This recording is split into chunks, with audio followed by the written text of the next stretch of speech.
hygiene and stuff like that. So they'll get funding as well from the government and outside sources. Right, good.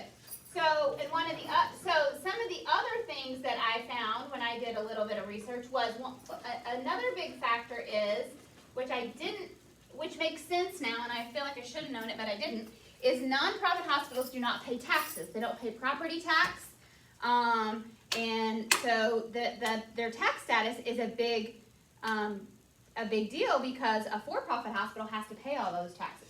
Now, those taxes are good for the community because they go into schools and other things that property taxes help pay for, but that's one of the major differences. So taxes that for-profit hospitals pay support the schools, roads, all those kind of things.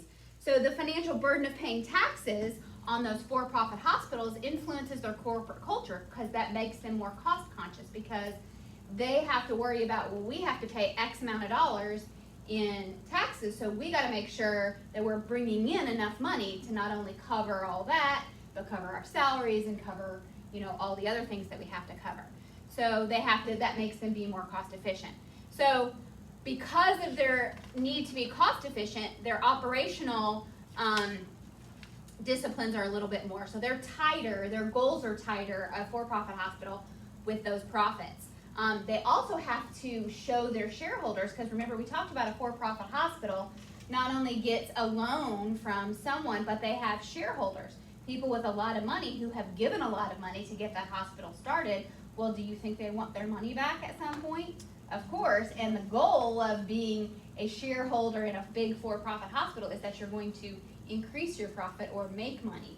So those for-profit hospitals have to find a way to give their shareholders back their money. And that's not, I don't mean that in a way that they're being deceptive or anything, but they have to be very conscious about the money they're making and the costs that they're spending because a lot of that money needs to go back to the shareholders.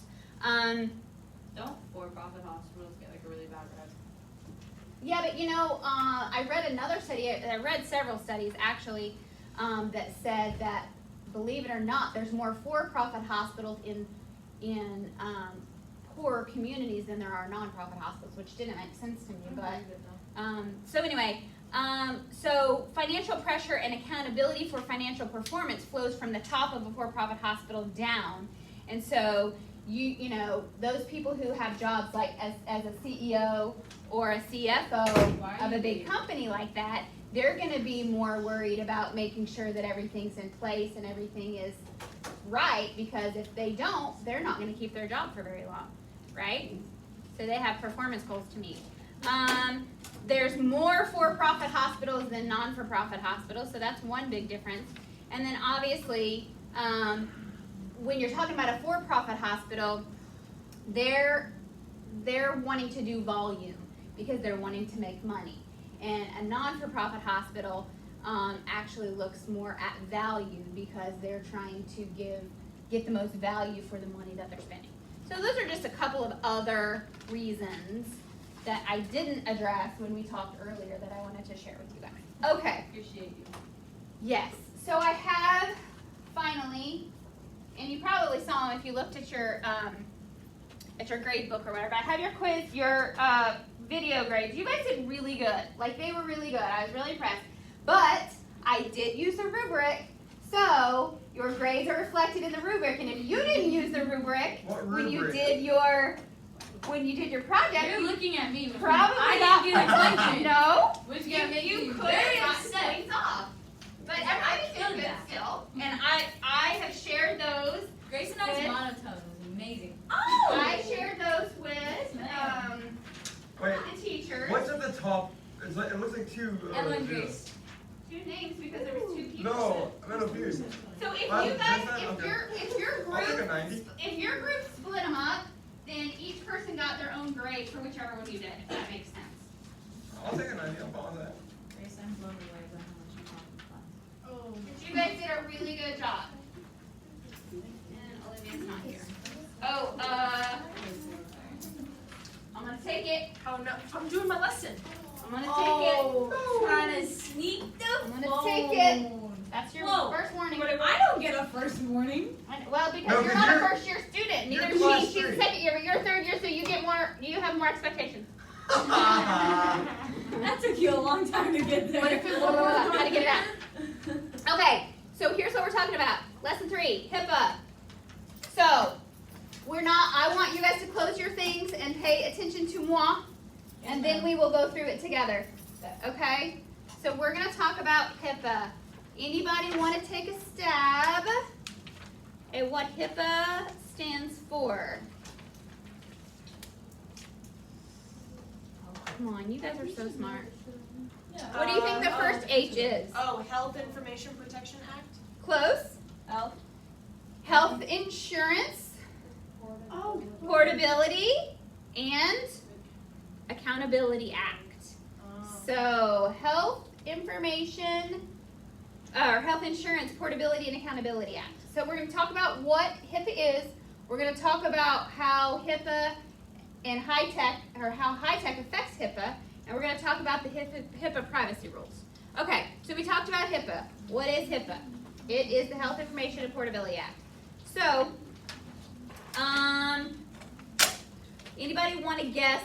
You've heard of HIPAA before, but anybody want to try to put into words what the HIPAA law is, what the goal is? Yes. It's to prevent, it's to protect like client safety and credentials and like information and stuff like that. So the whole point was to just maintain a safety between client and doctor, and like nobody else can access their things, and it's just to maintain security and privacy. Yeah, right. So it's standards that specifically protect both the privacy and the security of PHI, which is what? Protected health information, right? So the goal is you want to safeguard that protected health information without slowing down the flow of information.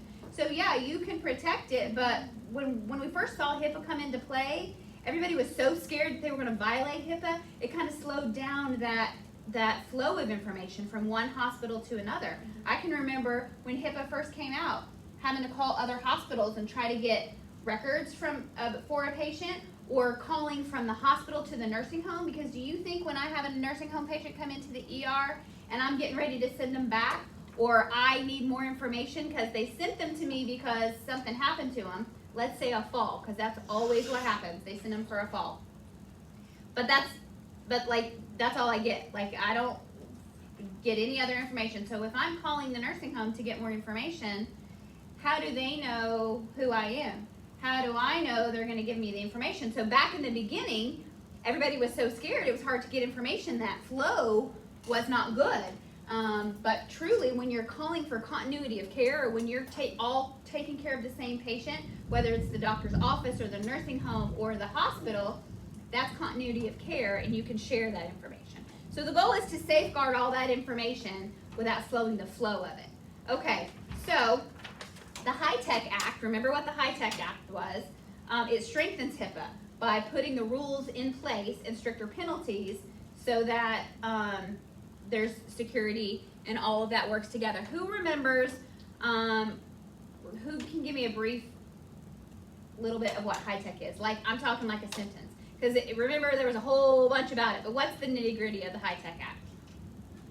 It was to encourage, the HITECH Act was to encourage using, the financial encouragement. to get people to use EHRs, right? Yeah. Yeah, so it was financial compensation to stimulate companies, insurance companies, hospitals, doctors' offices to start using EHRs. Exactly. Okay, so HIPAA's privacy rule protects all individual health, identifiable health information by protecting certain things. So, it protects their health information to ensure it's not disclosed improperly. It protects a client's right to access it, because you have the right to access your own health information. What else do you have the right to do? No, who has access to it? You can make changes to it, right? Remember we talked about that? Only certain things though, right? You can't say, no, that wasn't really my lab result. But you could change your address, your phone number, those kind of things, right? You have a right to know who is accessing your medical information, okay? So what is the notice of privacy practices? We talked about that before. Have you ever been to the doctor's office and they make your parents sign this thing? Mm-hmm. Yeah, so it's a notice of privacy practices, which says the hospital has to tell you who they share your information with. They have to say, we share your information with the billing company, your insurance company, we share it with the doctors, because like at some places, like at the hospital, the ER doctors don't work for the hospital. They are their own corporation and the hospital pays them. Is that how So it is at they Lehigh? share, Is that how it is at Lehigh Memorial? they share, the hospital is the kind of owner of the health record, but they share that information with the physician, so the physician has that information to use. Wait, Okay. so the ER surgeons that were working, they're not a part of Lehigh Memorial? They are their own, actually, those are, the ones at Gulf Coast and Cape Coral are their own, company, so to say, and they're contracted by those hospitals. But Health Park, Lee Memorial, Coconut Point, those ER physicians anyway work for Lee Health. But at Gulf Coast and Cape Coral, they are contracted in. Which one's up the A road? lot of, Which one's up the road?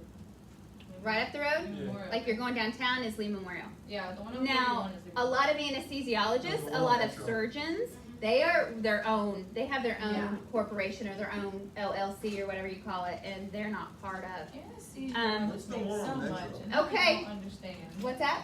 I don't understand how anesthesiologists make so much They make money. a lot of money. They have a lot of responsibility though. Yeah, they do. They're putting. Okay. Because but they like- keep you alive, and that's what I want. I Don't want they them to look make at a plenty- chest enough wall? money to You wanna know what I learned the other day? Don't they look at a So, I was talking to my sister, and she said that they have to call in, there's literally now, because of evidently redheads have a specific gene which makes them extremely resistant to anesthesia. So like if I went under, and I like had to go to Gulf Coast, say for example, which is where my sister works, she literally said that that they would have to bring in a certain licensed, like, there's like a specific licensing now, or whatever, that an anesthesiologist has to get, that like gives them like the ability to administer a certain amount, because redheads need like double the normal amount. Really Oof. interesting. She's from How about that? All right. You learn something new. What does HIPAA stand for? Oh. Health Insurance Policy and Accountability Act. Close. Health Dang it, Insurance health Portability Dang it. Portability. and Okay, Accountability that's Act. not even a word. Portability? There you go. So how does high tech affect HIPAA? Just gave financial. Because Strengthens keeping it. security and privacy, like on electronic records, is a lot easier than papers. Right, so just remember, high tech strengthens HIPAA, okay? By adding more rules and stricter penalties. Very good. What does the privacy rule protect? Your client's health information. All individual identifiable health information. So, let's talk about PHI. So PHI is any health information regarding treatment which contains information that you can be identified by. So what do you think would be an example of PHI? Yes, social security number, Yes, queen. Address. address, Your full name. name, Your picture. photo, Date of birth. date of birth. Address. We already said address. Ah, darn it. Insurance. Your license number. License number. Your signature. Picture. It's on there. Said picture. Uh, What's something that you should all know, you should all have memorized, but your pin. Address. my children do not have their Social Phone security number. number? Social security number. Social You have security to have number. it Yes. You're supposed to memorize that? Yeah. Yes. Didn't you say that? You should have it memorized. I only have my First last things four That words. I should make that a quiz. Please That's don't. a quiz. No. That's a No. I quiz. literally I'm not gonna don't give you know. my social security. Oh, yeah. How I only can know my say? last four. Rip. That should be a quiz. Your You should parents have it. should Make make it a you know verbal. that. Make it a verbal quiz because you're not gonna remember. Oh, why am I helping you right now? What if I have a photographic memory? Okay. Photographic when I Autographic. Oh, Hold up. Is that a word? Wait, I Yeah. don't know. No, there's a word for where you remember like Spoken it's things. not photographic. It's A different good word. memory. Autographic. No, what's Auto- Reed has it. Oh yeah, from Criminal Minds. Eidetic. I The did. word is eidetic. Imagine getting an education from a Netflix show. Just kidding. Outer Banks taught me. So here are the examples of PHI. You guys said many of them. Taught me what? Name, date of birth, social security number, your medical record number. So a medical record number, you're not gonna know that, but an interesting caveat. So anytime you go to Lee Health, in any of the facilities, the very first time you go, you are generated a medical record number. Now, each time you visit, you're given an account number for that specific visit. Is that what's on your little band? But your medical record number never changes. So the medical record number, Macy, you got when you were born is still the same medical record number they're going to use when you're 85 and you go because you have a cough or something. I don't know. But each visit you have, you will get a new account number, which, if that makes sense. What's the number on your white So- band when you go, or like on the band on your wrist when you go? All right. So health information is used. Listen. It's a question. What did you ask? I said, what's the number that's on your like band when you go in the hospital and you get like the wrist thing? There's two of them. The medical record number, So that's they're always both going to be on on there, and the account number will be on there. Your name, your date of birth, your medical record number, your account number. Those are the 4 numbers that are on And there. why do they look at that to give you medicine? They look at Because they got to make sure it's the right person. Don't they like scan it sometimes? Yeah. And they do scan it. scan it now. Yeah. Yeah. I was gonna say, there's like a QR code on it. Mhm. So your PHI, we just talked about any health information regarding did I go backwards? Yes, you did. Ay. Okay. So minimum necessary amount of information. So de-identification is the removal of all identifying, information. So let's go back here. What would you take off? So let's just say you're going to take off some identifying information off of this. Picture. You're taking that picture. The picture. You're The taking that address off. Name, Address. Date social of birth. security. Yep. Actually, you Insurance. need to take Pretty off much the date The of birth. signature, pretty much everything. Pretty much all of it. No, the signature would be the name too. So You I don't, think you you don't have to take off your height. What's the point of taking off the date of birth? Because if you don't know the name, people, like a lot of people have the same birthday. Yeah, but you can look people up by their date of birth. Like You in can a get like hundreds of results. Yeah, you would, but it's still considered because you usually just need 2. So even though there's like 7 on there, you only really need 2. So de-identification is the removal of all. Yes, Lindsay. Why would someone do that? Why would somebody want someone's PHI? Like the criminal No, thing. like, why would you de-identify someone? Well, think about, you didn't get to go, but a trauma patient. Why, when a trauma patient comes into the ER and let's say they're a gunshot wound, or The gang members might try and find them. could be, what if they are a famous person and what if it's Vice President Pence when he comes to Sanibel and he has chest pain and he has to come to my hospital? What do you think would happen That if would be a we used story his to real tell. name? Then I'll ask for Air a Force picture One after gonna you come get to out of the hospital. And they do, just another little fun caveat, they do send Secret Service. When Vice President Pence is in Sanibel, there is always a Secret Service member in our hospital stationed there the whole time awaiting, just in case he would get injured and have to come. Are you That's a serious? true story. Yeah, Imagine that being your job. true story. You gotta You sit live in a in hospital So- for days. Anyway, why would you need to de-identify? Because you want to protect their identity. You want to protect the wrong identity from being used if you're not sure exactly who that person is, and it's going to cut down on errors. That's why you would, with the trauma patients, that's one of the reasons, some of the reasons we do that. Okay, so we already talked about this. Which piece of identifying information is classified as PHI? Social security. SSN. Name? Name. Yes or no? Yeah. Yeah. I gave you that one. Social security number? Yeah. Yep. Yes. Height? No. Oh, wait. No. No. Nope. Address? Yep. Yes. Mayberry. Very good. So the security rule establishes national standards for the protection of certain health information. It also applies to electronic PHI, and it covers security in 3 areas. So there's 3 areas that it covers. Administrative, physical, and technical. What do you think would be an example of a physical safeguard? Like we're talking about, we're physically going to protect that information. How would you physically protect it? Password on You lock it up. Password on your computer. Logging out of your computer. Well, what about physical location of the facility? You have to have a badge to get into the room where all the computers are, But you don't. okay? Or you're protecting it from natural and environmental hazards. It's actually the physical measures, policies and procedures, the physical building, all those kind of things that are going to protect that information.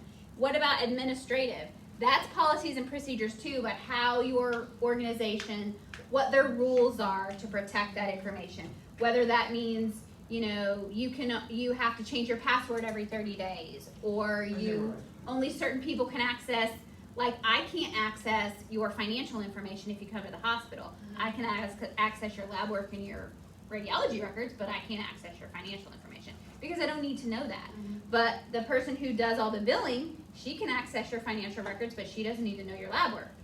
Yeah. Make sense? And then those technical safeguards, that's the technology and the policies that are putting in place to protect. So that So- could be like a password or a consistent change. Yeah, the administrative or the technical is more like the changing your password and all that stuff. So, employees have to refresh their CPR training every year. What do you think that would be? That's kind of a hard one. I don't love that example, but That would definitely be physical. that would be administrative because they say it is, and like I said, I don't like that example. That one's administrative. What if you have to scan a badge to go into the room? Administrative. Physical. Physical, that's physical. What about if you have to change your password? We just said that would technical, right? That's technically We did good on that. a way yes. positive policy and procedure. I don't like those examples. And unfortunately, hey, what's up? Are you visiting? Oh, okay. You just saying hi? All right, very good. Okay, so here's what we're gonna do. I'm so excited because this is fun. And Emma and Lindsay probably don't remember this from last year. I bet I do. Mine I like thought steel you guys were trap. gonna be working on your thing. They're slacking. We are. I'm on my AES right now. Okay. Okay. No, but I thought you were gonna be working on your presentation. The HIPAA thing. My HIPAA laws. Okay, you're working on your presentation now? I'm looking up HIPAA laws. Okay. All right. So here's what we're gonna do. Bum, bum, bum. I Everybody will be gets looking together. up HIPAA laws. How come I wanna make this? Oh, oops. All right. Here we go. Concerned that we lost you after orientation. It is our responsibility in the Quality and Organizational Performance Department to make sure HIPAA guidelines are being followed. We're Here's gonna the make sure we operation understand. information you will need. All right.